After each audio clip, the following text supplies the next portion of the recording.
Habib professional futbolchi bo'lish istagi haqida gapirdi. Rossiyalik jangchi, yengil vazn UFC chempioni Habib Nurmuhamedov professional futbolchi bo'lish istagi haqida e'lon qildi. Bu haqda Match TV xabar bergan. Sportchi azaldan futbolga qiziqadi. Shuningdek, u Madridning Real klubi muxlisi hisoblanadi. Habibning portugaliyalik Juventus hujumchisi Cristiano Ronaldo bilan ham munosabatlari yaxshi. Bunday istak bor, albatta. Bu bolalik orzusi, futbol sport qiroli hisoblanadi, degan jangchi. Ma'lumot o'rnida Nurmuhamedov 2020-yilning kuzida amerikalik Justin Getchini mag'lubiyatga uchratganidan so'ng iste'foga chiqishga qaror qilgan. Sportchining so'zlariga ko'ra, u onasiga yozda kasallik infeksiyasi asoratlari tufayli vafot etgan otasi Abdulmannab Nurmuhamedovsiz jang qilmaslikka va'da bergan. Rossiyada yangi namoyish rejalashtirilmoqda. Rossiya muxolifati mamlakatda sevgi qo'rquvdan ustun shiori ostida yangi namoyishlar o'tkaziladi. Bu haqda 9-fevral kuni Aleksey Navalniyning mintaqaviy shtab-kvartirasi rahbari Leonid Volkov o'zining Telegram kanalida ma'lum qildi. Xabarga ko'ra, Leonid Volkov rossiyaliklardan 14-fevral kuni uyqulardan kechib, telefon chiroqlari yoki sham yoqib bir necha daqiqa turishni iltimos qilgan. Chiroqlardan yurak shaklini hosil qiling. Har holda 14-fevral. Keyin ushbu yurak shaklini yuqoridan kvartiralardan biridan turib suratga oling va Instagramga joylashtiring. Shunday qilingki, ijtimoiy tarmoq sahifalari Rossiyaning o'nlab shaharlaridagi minglab shunday yonayotgan yuraklar bilan to'lib ketsin, deb yozgan Volkov. Shu bilan birga Volkov bahorgacha boshqa mitinglar rejalashtirilmayotgani va o'tkazilmasligini ma'lum qilgan. Xodimlar va shtab muvofiqlashtiruvchilarining aksariyati hibsga olinganligi sababli namoyishni tashkil qiladigan odamning o'zi yo'q, deya tushuntirish bergan Volkov. Eslatib o'tamiz, Rossiyada 23-31 yanvar kunlari Navalniyning chaqirig'i bilan norozilik namoyishlari bo'lib o'tdi. So'nggi ruxsat berilgan miting esa joriy yilning 2-fevral kuni Aleksey Navalniyga hukm chiqarilganidan so'ng bo'ldi. So'nggi ruxsat berilmagan miting esa joriy yilning 2-fevral kuni Aleksey Navalniyga hukm chiqarilganidan so'ng bo'ldi. Namoyishchilar Moskva va Sankt-Peterburgning markaziy ko'chalariga chiqdi. Huquq tartibot idoralari xodimlari ularning ko'pligini hibsga oldi. Bugun Trampning kelajagi hal bo'ladi.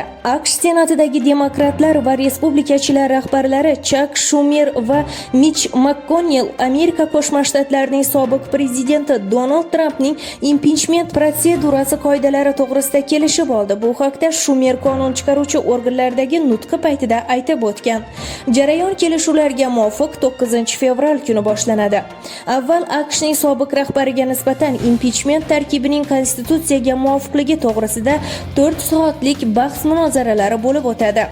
Shumerning ta'kidlashicha, impichment bo'yicha kelishuvga erishilgan format juda adolatli. McConnellning qo'shimcha qilishicha, reglamentga binoan qoralovchi va oqlovchi so'zga chiqish imkoniyatiga ega. Buning uchun ularga teng vaqt beriladi. Eslatib o'tamiz, sobiq prezident Donald Trump impichment ishi bo'yicha guvohlik bermaydi. Ma'lumot o'rnida 6-yanvar kuni Trampning tarafdorlari mamlakat poytaxti Washingtondagi Kapitoliy orolida namoyish uyushtirib, Kongress binosiga bostirib kirdi. Kapitoliyga hujum fonida Trampga ikkinchi impichment e'lon qilindi. Shundan so'ng bir qator messenjerlar ham Trampning akkauntlarini blokladi.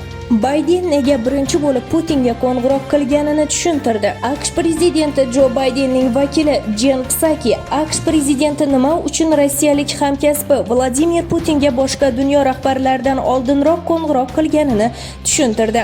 Jurnalistlar prezident allaqachon AQSh bilan ittifoqchi bo'lmagan Putin bilan nega telefon orqali suhbat o'tkazgani bilan qiziqqan. Ushbu suhbat qisman start shartnomasi tugash muddati yaqinlashayotgani sababli bo'lib o'tdi va shu suhbat davomida u Bayden va ma'muriyat Rossiya hukumati harakatlari to'g'risidagi xabarlarga nisbatan jiddiy xavotirda ekanligini aniq ko'rsatib berdi, deydi Psaki. Bayden nega haligacha Xitoy Xalq Respublikasi raisi Si Szinpin bilan gaplashmagani haqidagi savolga javob berar ekan, Psaki prezident ish boshlaganiga atigi 2 haftadan ko'proq vaqt bo'lganini va hali har bir dunyo davlatlari rahbarlariga qo'ng'iroq qilishga ulgurmaganini tushuntirgan. Psaki yaqin hafta ichida Bayden boshqa davlat rahbarlari bilan ham muzokara o'tkazishini ta'kidlagan. Eslatib o'tamiz, joriy yilning 27-yanvar kuni Bayden birinchi bo'lib Putinga qo'ng'iroq qilgan. Bitcoin narxi bo'yicha tarixiy rekordini yangiladi. Bitcoin kriptovalyutasining narxi $47,000 dan oshib, tarixiy rekordni yangiladi. Bu haqda Binance birjasining savdo ma'lumotlarida darak bermoqda. Raqamli valyutaning narxi $47,460 ga ko'tarilgan. Ta'kidlanishicha, o'tgan kun davomida kriptovalyuta o'zini tarixiy maksimumini bir necha bor yangilagan. Ma'lumotlarga ko'ra, Amerikaning Tesla Inc. kompaniyasi bitcoinlarga $1,5 milliard sarmoya kiritgan va o'shandan keyin kriptovalyutaning narxi qimmatlashishni boshlagan. Bitcoin bu blockchain texnologiyasiga asoslangan. Shu tizimda ishtirok etuvchi har qanday foydalanuvchi tomonidan qazib olinishi, chiqarilishi mumkin bo'lgan kriptovalyuta. Buning uchun tizimning yangi bloklarini yaratish kerak bo'ladi. Tizimning konsepsiyasi 2008-yil noyabr oyida o'zini Satoshi Nakamoto deb tanishtirgan muallif, balki mualliflar jamoasi tomonidan chop etilgan. Lekin Bitcoin mashhurligini eng yuqori darajasi so'nggi yillarda qayd etilgan. Hozirgi paytga kelib ko'pgina bitcoinlar Serbiya prezidentiga suiqasd tayyorlangani ma'lum bo'ldi.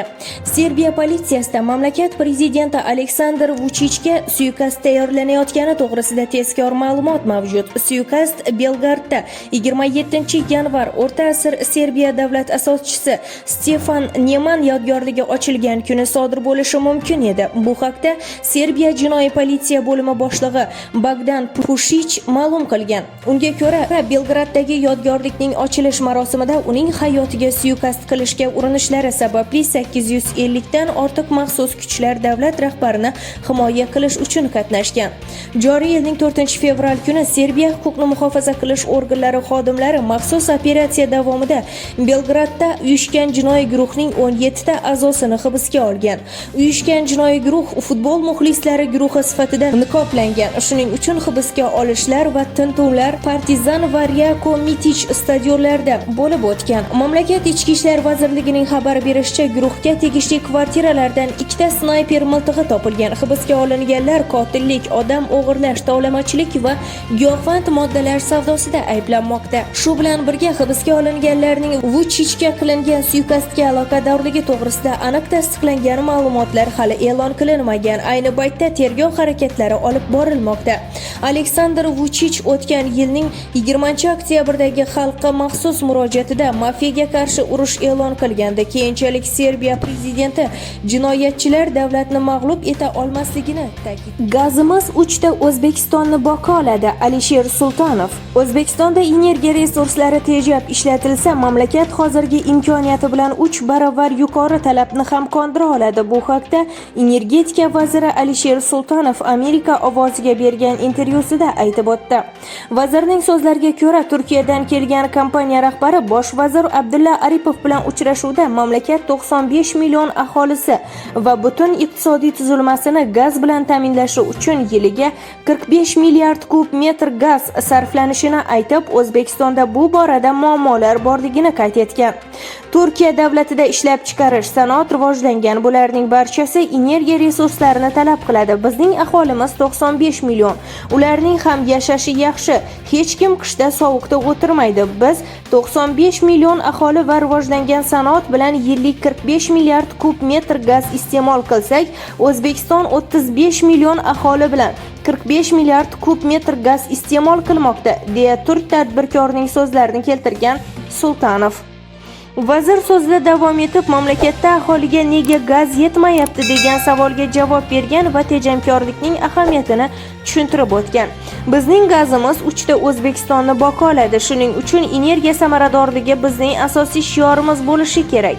Shu yillar davomida eng asosiy islohotimiz energiya tejamkorligi. Agar biz buni tushuntirishni yosh bolalardan boshlasak, miyasiga quysak, tishini tozalayotganda suvni, xonadon chiroqlarini svetini o'chirib qo'yish kerak. Buning ichida ishlab chiqarilishning ham energiya tejamkorligi bor, degan